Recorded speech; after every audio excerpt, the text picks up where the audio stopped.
Gracias, doctor Óscar. Y como última parte de la presentación y obviamente hilando lo que fue el abordaje diagnóstico terapéutico inicial con cirugía, viene lo que es el complemento con quimioterapia. Para eso les presento al doctor Bricio Moreno, es médico residente de Oncología Médica del Instituto Nacional de la Nutrición.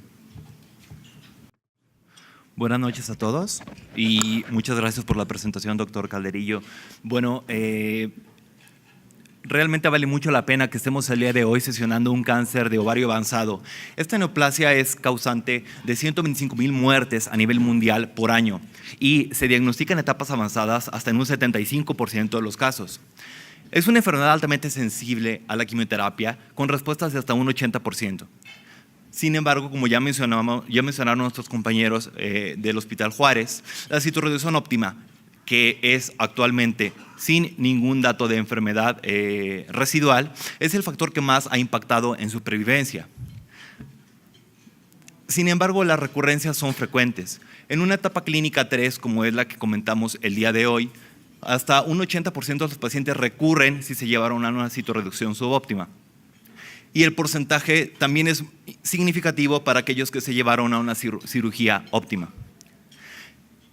De acuerdo a esto, la tasa de supervivencia global en una paciente con una etapa clínica 13 como la que hemos comentado el día de hoy, a 5 años es de 32.5%. Y con estos números pues, nos hace reflexionar sobre la necesidad de un tratamiento sistémico, el cual es imperioso.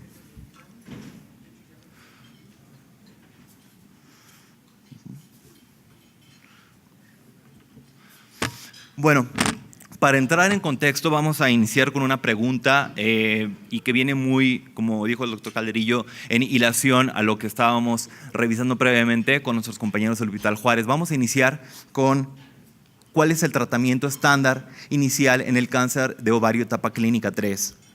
Número 1, la neoadyuvancia con 6 ciclos seguido de citorreducción. Número 2, la neoadyuvancia con 3 ciclos, citorreducción de intervalo y 3 ciclos adyuvantes. Número 3, la citorreducción primaria con adyuvancia con 3 ciclos trisemanales. Número 4, la citorreducción primaria y adyuvancia con 6 ciclos seguido de terapia de mantenimiento. O como número 5, citorreducción primaria y adyuvancia por 6 ciclos en dosis densas. Vamos a ver la votación del público.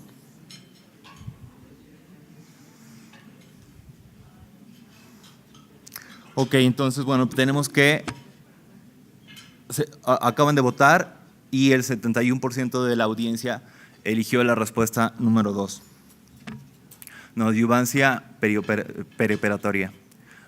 Bueno, vamos a hablar. Gracias.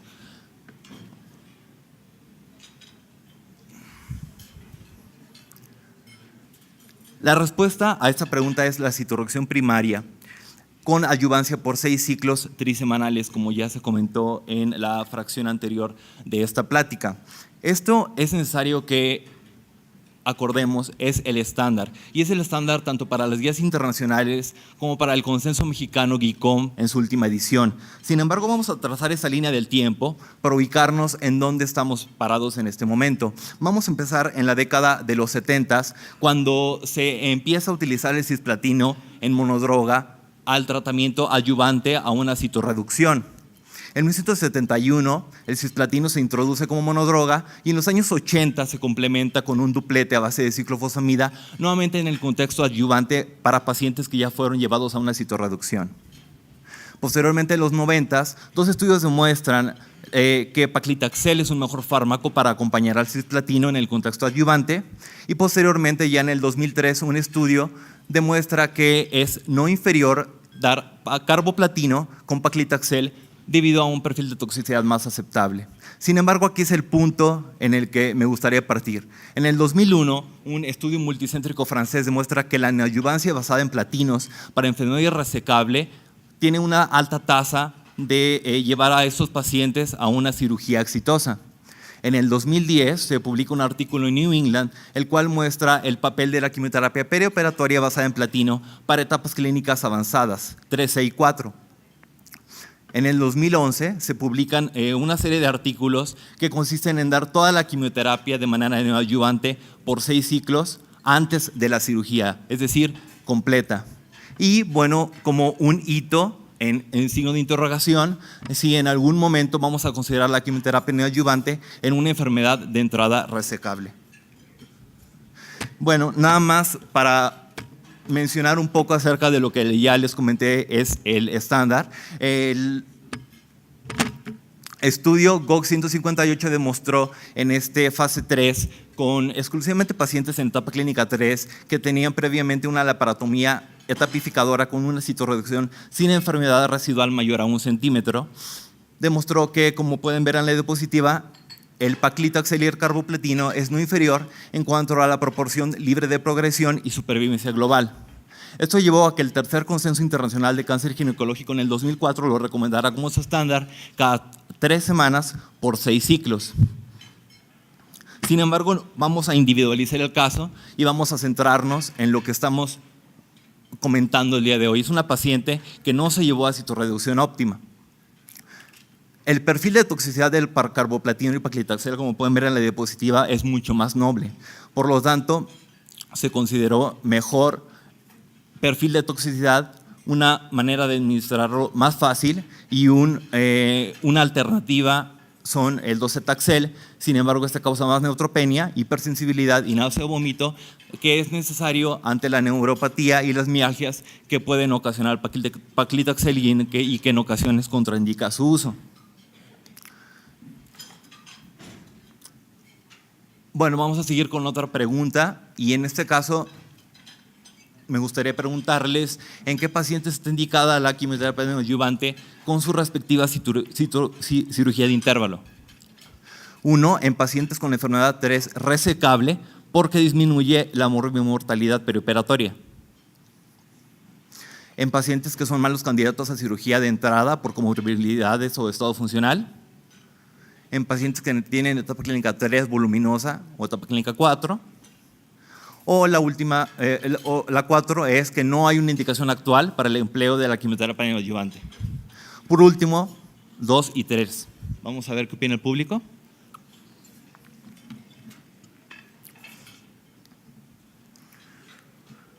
Bueno, el 23% de la audiencia, el 43% de la audiencia opinó que B y C son correctas. Y efectivamente, vamos a hablar de quimioterapia neoadyuvante y esta surge como una alternativa al estándar que ya mencionamos, que es la citorreducción de entrada con adyuvancia.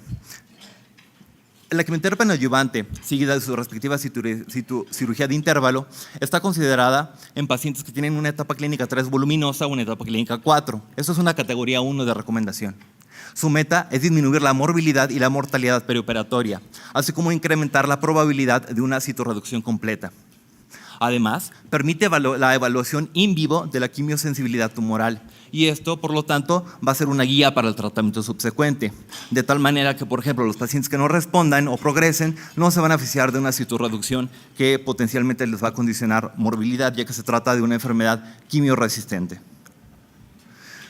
Bueno, y vamos a comenzar por este estudio que ya es conocido por la mayoría de ustedes, el estudio de Ignaz Verhot, un estudio multinacional de no inferioridad fase 3, 59 instituciones con un seguimiento a 4.7 años. Vamos a mencionar que son 670 pacientes con una etapa clínica 3 y 4 y que fueron aleatorizados a 2 brazos. El primero de ellos, el estándar, la citorreducción primaria seguida de 6 ciclos de quimioterapia adyuvante. O bien la quimioterapia perioperatoria, 3 ciclos antes de una cirugía de intervalo y 3 ciclos después basada en platino. Vamos a señalar, como ven aquí en esta tabla de las características basales para ambos brazos de tratamiento, que más del 75% de los pacientes eran en etapa clínica 3C y de los que tenían etapa clínica 4, 51 de 77, por ejemplo, eran por un derrame pleural maligno.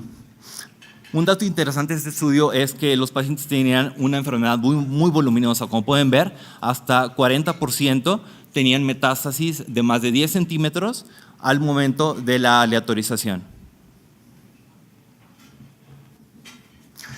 Bueno, y como les comentaba, este es un estudio de no inferioridad y aquí podemos ver las curvas de Kaplan-Meier para ambos desenlaces. La superficie libre de progresión no hubo un impacto con 12 meses en ambos brazos de tratamiento y podemos ver en el lado derecho la experiencia global con una razón de riesgo de 0.98, 29 contra 30 meses, sin diferencias para la supervivencia hacia ambas estrategias. Por lo tanto, podemos concluir con este estudio que iniciar con quimioterapia es no inferior a una citorreducción primaria. Algunas características importantes que tenemos que mencionar en cuanto a los resultados de estas terapias es que, como pueden ver en la diapositiva, están ambos brazos de tratamiento y hubo hasta un 51% de pacientes que tuvieron 0 de enfermedad residual contra un 19.4% del brazo de la citorreducción primaria. Una crítica es que, a pesar de que este estudio fue publicado en el 2010 y a pesar de que ya mencionamos que el estándar es dar un duplete a base de platino, un porcentaje no despreciable de los pacientes fueron tratados con monodroga a base de platino.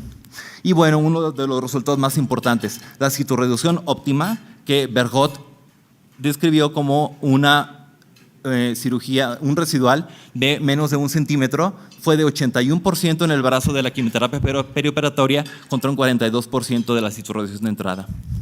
Y bueno, uno de los datos más importantes tal vez de este estudio es que disminuyó la mortalidad dentro de los 28 días del postquirúrgico, las hemorragias, eventos tromboembólicos grado 3, grado 4 e infecciones. ¿Y esto por qué impacta en nosotros a la hora de tratar a los pacientes? No impacta nada más en la mortalidad. Pacientes que se hospitalizan por más tiempo generan obviamente más costos, pero además desde el punto de vista de la oncología médica nos va a retrasar el tratamiento adyuvante. Estos pacientes tenían pendientes 3 ciclos de quimioterapia adyuvante. Entonces, por eso estos desenlaces también impactan desde ese punto de vista.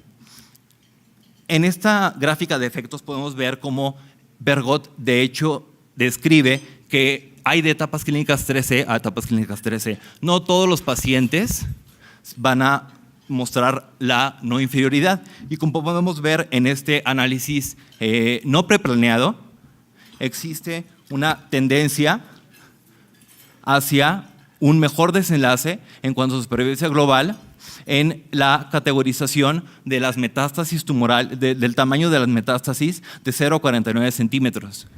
Estos pacientes se beneficiaban de una citorreducción de entrada. Algunas observaciones que me gustaría hacer de este estudio multinacional es que desde el principio fue muy criticado debido a que los desenlaces en ambos brazos eran bajos. Sin embargo, hay que recordar que eran enfermedades muy voluminosas y les recuerdo que eran más de 40% con metástasis de hasta 10 centímetros o más. También una de las críticas fue que la tasa de citorreducción óptima de 42% en el estándar era muy bajo. Para los otros estudios de EORTC era de 50% y este estudio demostró que había mucha heterogeneidad entre los centros y entre los países. Los centros de Bélgica reportaban hasta 82% de citorreducción óptima y Canadá reportó un 42%. Y pues aquí está precisamente una de las características de dar una terapia perioperatoria, que 10% de los pacientes que iniciaron con esta terapia progresaron y por lo tanto no se llevaron a la respectiva citorreducción de intervalo. Sin embargo, es importante mencionar qué pacientes se van a beneficiar de una quimioterapia perioperatoria. Este análisis exploratorio valoró la asociación de ciertos biomarcadores que voy a mostrar aquí en la diapositiva con respecto al beneficio de ofrecer una quimioterapia perioperatoria. Los investigadores determinaron que solamente 2 de ellos, con estas P's estadísticamente significativas, demostraron un impacto en predecir si un paciente iba a estar vivo a 5 años. Y esto se hace más representativo en esta gráfica, en el lado derecho, donde podemos ver ambos brazos de tratamiento y cómo estas gráficas se cruzan. La que está en color rojo corresponde a la citorreducción primaria y como podemos ver, esta supervivencia global va disminuyendo a medida que va incrementando el tamaño de la metástasis. Sin embargo, para el brazo de la quimioterapia perioperatoria, este efecto es al revés. Esto con una P estadísticamente significativa. De tal manera que estos investigadores holandeses determinaron que mediante estos subgrupos que pueden ver en la diapositiva, que los pacientes que tienen una etapa clínica 3C y las metástasis de 45 milímetros o menos, que es un punto de corte que ellos fijaron, se beneficiaban de una citorreducción primaria. Pero aquellos que tienen una etapa clínica 4 o metástasis mayores de 45 milímetros se beneficiaban de una quimioterapia perioperatoria.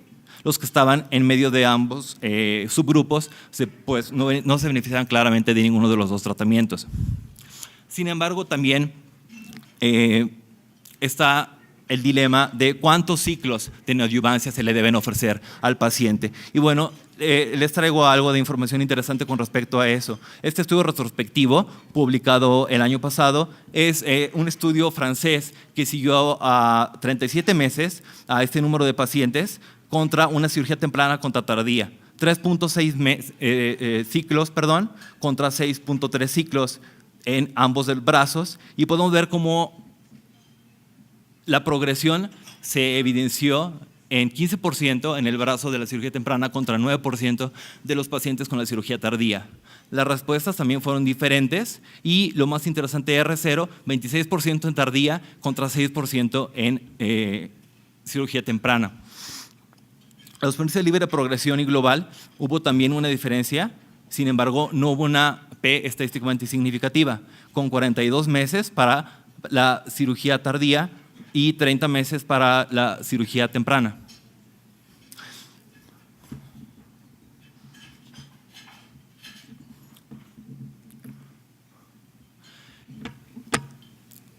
Un nuevo estudio también publicado el año pasado valora el empleo de la neoadyuvancia de manera completa previa a la cirugía SDAR, es decir, dar los 6 ciclos completos antes de llevar al paciente al quirófano. Y es un estudio retrospectivo que se realizó con pacientes consideradas irresecables de inicio, 78% de ellas eran etapas clínicas 3C, y podemos ver el esquema que utilizaron, pues fue la neoadyuvancia con carboplatino y paclitaxel, 6 ciclos, y después de 4 a 6 semanas la cirugía.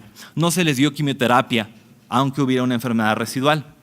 Y nuevamente podemos ver cómo hubo resultados interesantes, respuestas hasta en el 80% de los casos desde el punto de vista clínico y R0 hasta en el 63% de los casos. Recordando el estudio perioperatorio de Bergot, este era de 50%, aunque no es correcto comparar entre estudios. Bueno, este estudio retrospectivo tiene números mayores y una toxicidad muy similar al estudio que les presenté del GOG, el estudio de Sols, con 35% de toxicidad grado 3, grado 4. Supervivencia libre de progresión de 16 meses, recordando que en el estudio perioperatorio de Bergot fue de 12 meses para ambos brazos de tratamiento. La supervivencia global, como podemos ver aquí en la gráfica, también mostró mejores números, 37.5, y cuando se toman en cuenta solamente los pacientes con R0, podemos ver cómo esta llegó hasta 41.9 meses. Por lo tanto, hubo un incremento de tasas de citorreducción completas, no hubo mayor morbilidad perioperatoria y por lo tanto 6 ciclos de quimioterapia son seguros y son efectivos. En nuestra institución valoramos a 68 casos en esta serie retrospectiva. Eran pacientes con etapa clínica 3C o 4 y como podemos ver se conformaban por 2 brazos de tratamiento: la neoadyuvancia seguido de la citorreducción de intervalo o la citorreducción primaria seguido de adyuvancia. Hubo diferencias en tiempo quirúrgico, sangrado y en supervivencia global. Sin embargo, estas no fueron estadísticamente significativas. Un estudio de subgrupos demostró de manera interesante que 6 ciclos neoadyuvantes versus una quimioterapia perioperatoria, es decir, 3 pre y 3 post, impactaba en la supervivencia con una mediana de 62 meses contra 12 meses y una P estadísticamente significativa. Y bueno, nada más para demostrarles cómo todavía no se cierra este capítulo, hay estudios que están en curso. En ASCO del año pasado se publicó este estudio japonés, fase 3, que tiene como objetivo primario la supervivencia global, que se será publicada hasta el 2017. Sin embargo, es necesario que conozcamos pues, su opción de tratamiento. Este estudio japonés valora el brazo estándar que ellos consideran 8 ciclos, como pueden ver, de quimioterapia adyuvante, seguido con su previa citorreducción de entrada, o el brazo experimental, que es dar también los 8 ciclos, pero de manera perioperatoria. Algunos de los desenlaces que se reportaron en ASCO fue un impacto estadísticamente significativo en el tiempo quirúrgico, R0 63% contra 12%. De hecho, 63% de los pacientes con el estándar se llevó a una citorreducción de intervalo, con el cual obtuvieron R0 de un 56%. y una diferencia también en el número de transfusiones. Pero como comenté, este es un estudio que aún tiene pendiente la supervivencia, por lo tanto no lo podemos considerar un estándar. De tal manera que con algo de retroalimentación, efectivamente, la respuesta correcta es B y C. Bueno.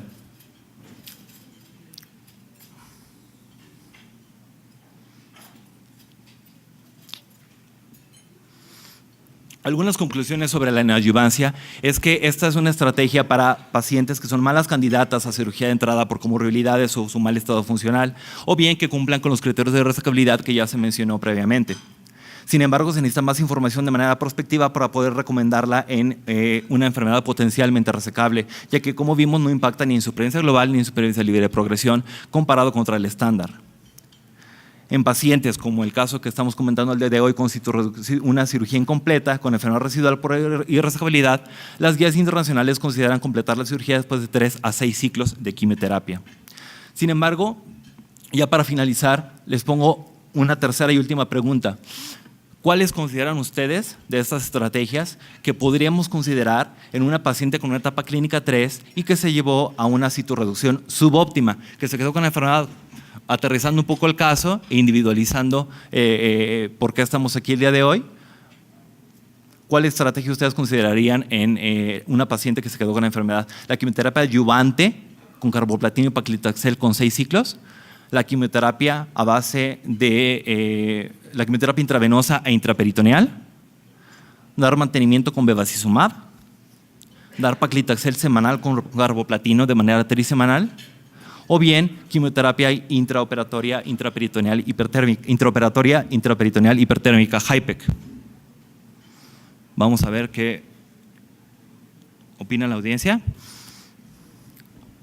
Bueno, el 47% opinó que la opción 1 es la respuesta correcta. Sin embargo, recordar que la adyuvancia como tal está solamente indicado en pacientes que se llevaron a citorreducciones óptimas en el estudio que mencioné al principio, con menos de 1 centímetro de residual, que, como ya mencionaron nuestros compañeros del Hospital Juárez, de hecho no es el desenlace ideal.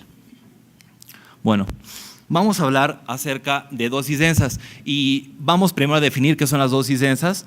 Es reducir el intervalo entre la administración de ciclos de quimioterapia. Y esto debido a que el nuevo crecimiento de células malignas entre cada ciclo es más rápido.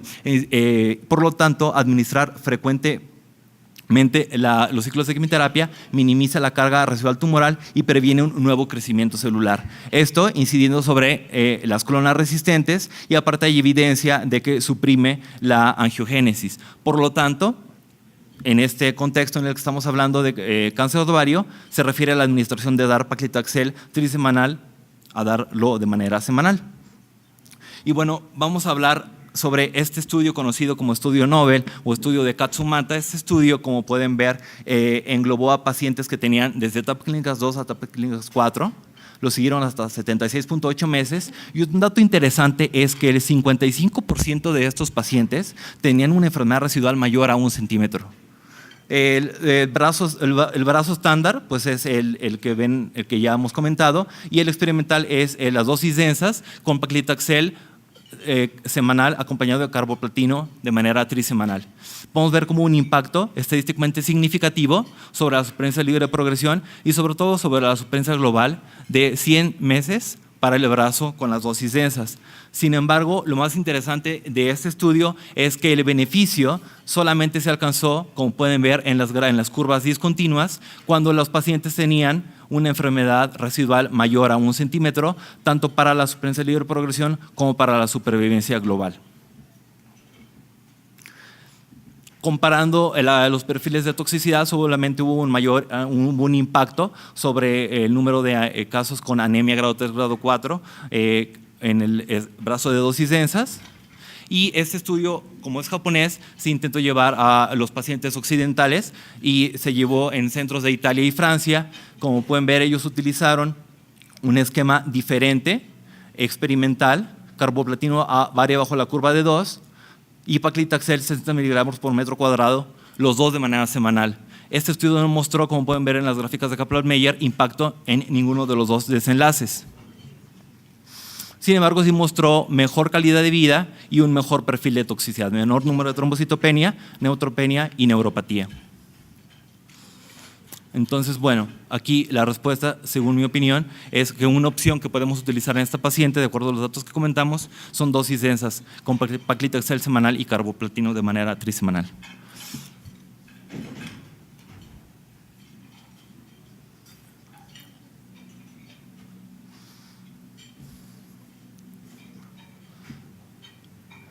Bueno,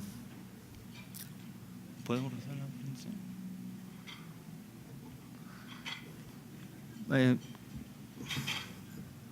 Bueno, ya para terminar, algunas conclusiones con respecto a las dosis densas es que, bueno, en pacientes con al menos 1 centímetro de residual se benefician de una citorreducción óptima con el esquema de dosis densas. Sin embargo, hay una desigualdad entre ambos estudios fase 3 que comentamos en cuanto a supervivencia de toxicidad, y esto se puede explicar por diferencias farmacocinéticas raciales ya documentadas, además de la diferente posología que ya comenté. Esto, sin embargo, tal vez no es ideal en nuestro medio debido a que dificulta el apego al tratamiento, ya que la quimioterapia se tiene que administrar de manera semanal, y esto va a impactar claramente sobre la intensidad de dosis.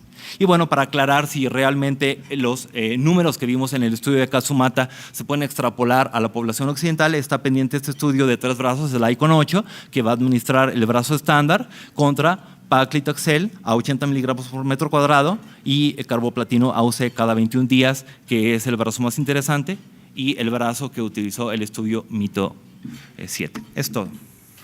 Muchas gracias por su atención.